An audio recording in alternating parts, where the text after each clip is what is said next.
Saksi Dede akhirnya muncul, ngaku kesaksiannya palsu gegara ikuti arahan AEP.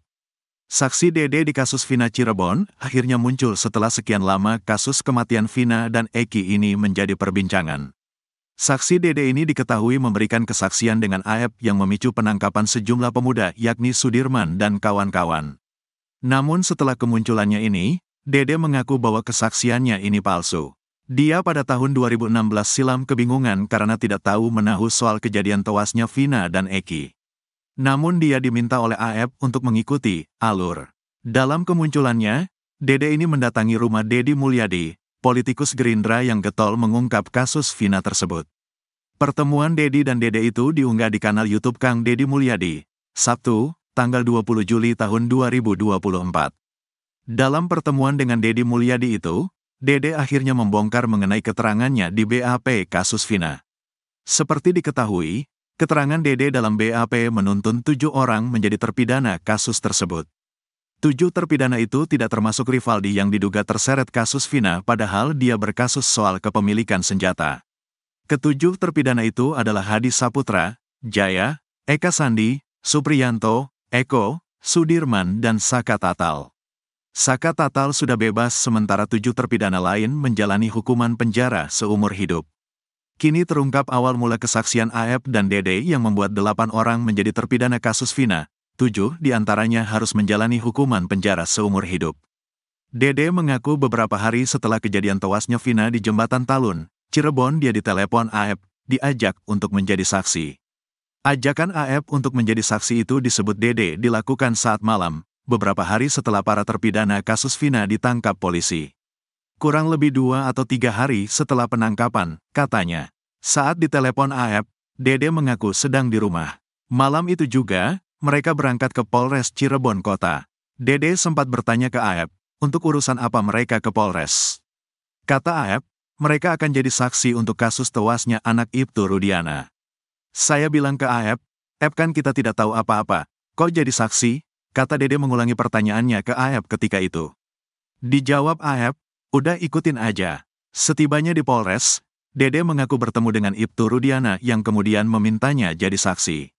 Dede mengaku bingung dan takut saat diminta jadi saksi bahwa motor Eki dan Vina dikejar rombongan lain.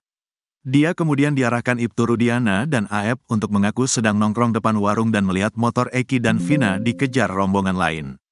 Yang mengarahkan saya melihat ada anak-anak lewat dilempari batu dan bawa bambu itu AEP dan Ibtu Rudiana, tegas Dede pada Deddy Mulyadi.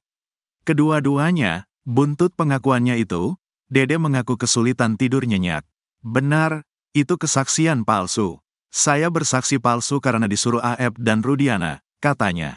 Dede mengatakan bahwa AEP sempat berujar kalau kesaksiannya itu karena dendam akibat pernah dipukuli warga. AEP sebelumnya dipukuli warga karena di tempat kerjanya, yakni tempat pencucian motor ada perempuan.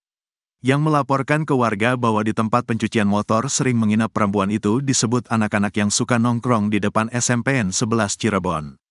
AEP cerita ke saya dipukulin, ada anak-anak SMPN 11 yang bilang bahwa perempuan, terang Dede. Dari situ, AEP diduga dendam sehingga memutuskan membuat laporan di kasus Vina bahwa telah melihat anak-anak yang biasa nongkrong di depan SMPN 11 Cirebon melempari pengendara motor.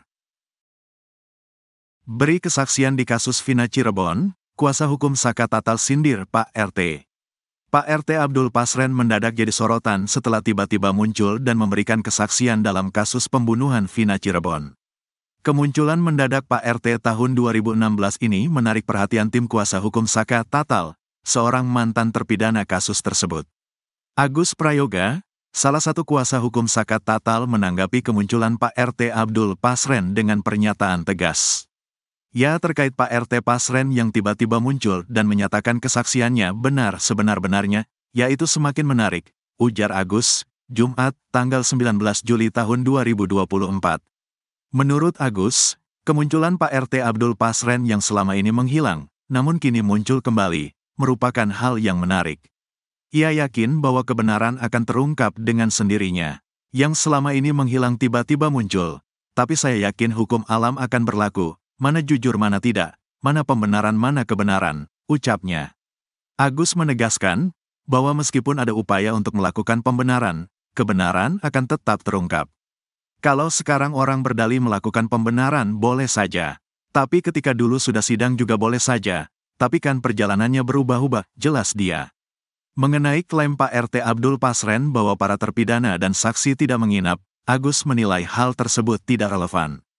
Kalau dikatakan tidak menginap memang, para terpidana dan saksi tidak menginap dalam arti bayar atau menginap di kamar, mereka kan tergeletak di luar begadang, katanya. Agus juga menyoroti fakta bahwa Pak RT Abdul Pasren mungkin tidak mendengar kejadian karena tidur. Kalau Pak RT Abdul Pasren tidak mendengar karena tidur ya sudah berarti kan tidak tahu. Tapi faktanya para terpidana dan saksi pada tidur di rumahnya udah gitu saja, ujarnya. Agus menyatakan bahwa pada sidang peninjauan kembali, PK, Saka Tatal yang digelar pekan depan, pihaknya akan menyoal pernyataan Pak RT Abdul Pasren. Namun, ia juga menyebut bahwa relevansi pernyataan tersebut akan dilihat berdasarkan perkembangan sidang. Nanti saat sidang PK Saka Tatal, diantaranya akan menyoalkan soal pernyataan Pak RT Abdul Pasren ini, cuma kan kita lihat perkembangan yang ada, relevan atau tidak, ucap Agus. Agus menegaskan bahwa pihaknya akan fokus pada bukti-bukti yang berkualitas. Kalau misalnya novum atau yang kekhilafan hakim yang lain sudah cukup, ngapain terlalu banyak yang penting kita berkualitas, jelas dia. Seperti diketahui, Pak RT Abdul Pasren akhirnya buka suara soal kasus pembunuhan Vina Cirebon, tanggal 27 Agustus tahun 2016 silam.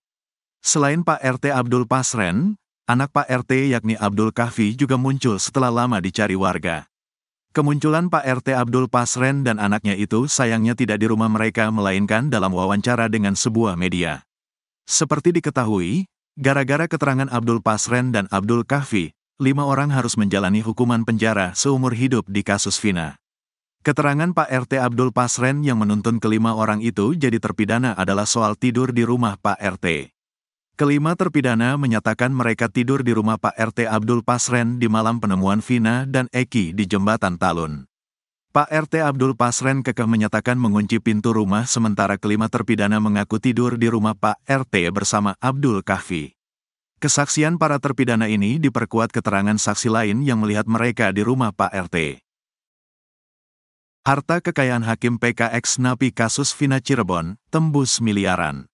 Mantan napi kasus pembunuhan Vina Cirebon dan Eki, yakni Saka Tatal, melalui kuasa hukumnya, telah resmi mengajukan peninjauan kembali alias PK.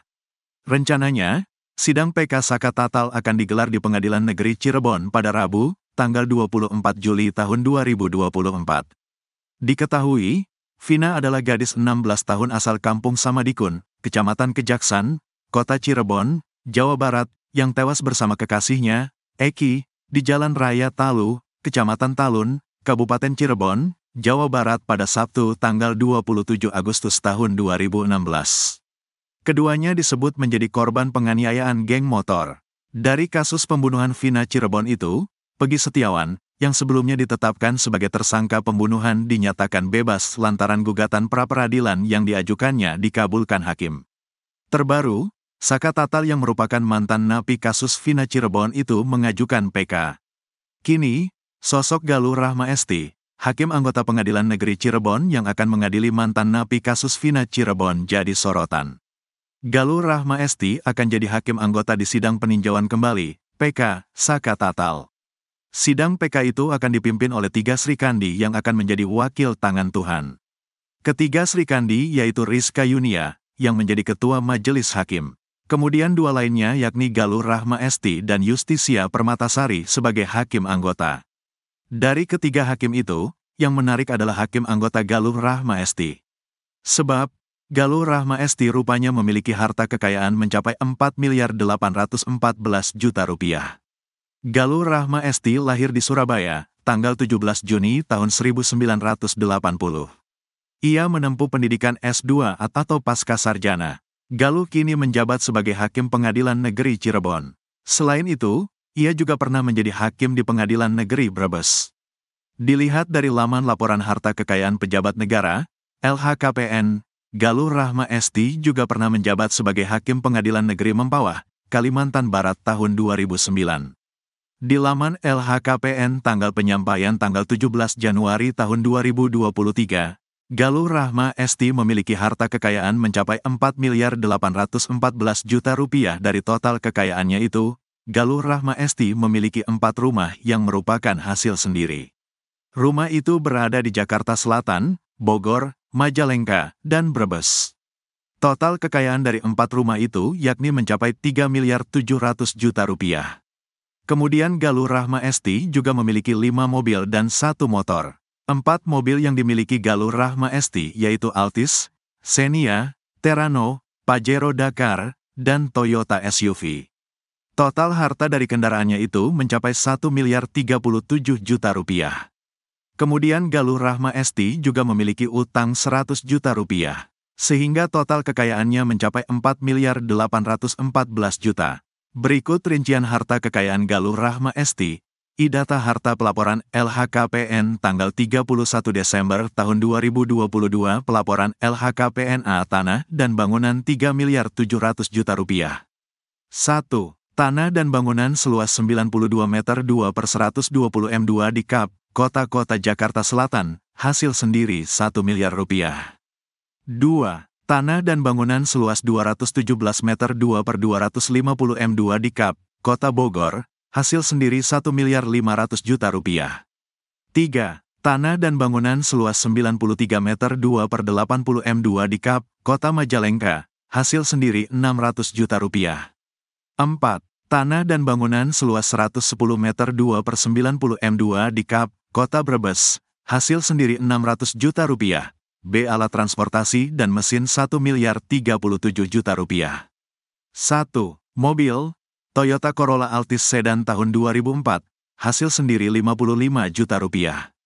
2. Motor Yamaha Mio sepeda motor tahun 2004, hasil sendiri 2 juta rupiah. 3. Mobil Daihatsu Xenia MINI BUS tahun 2011, hasil sendiri 60 juta rupiah. 4. Mobil Nissan Terrano Jeep tahun 2003, hibah dengan akta 80 juta rupiah. 5. Mobil Mitsubishi Pajero Dakar tahun 2016, hasil sendiri 350 juta rupiah. 6. Mobil Toyota SUV tahun 2021, hasil sendiri 490 juta rupiah. C. Harta bergerak lainnya 0 rupiah. D. Surat berharga 0 rupiah. E. Kas dan setara kas 177 juta rupiah. F. Harta lainnya 0 rupiah. Subtotal 4.914 juta rupiah.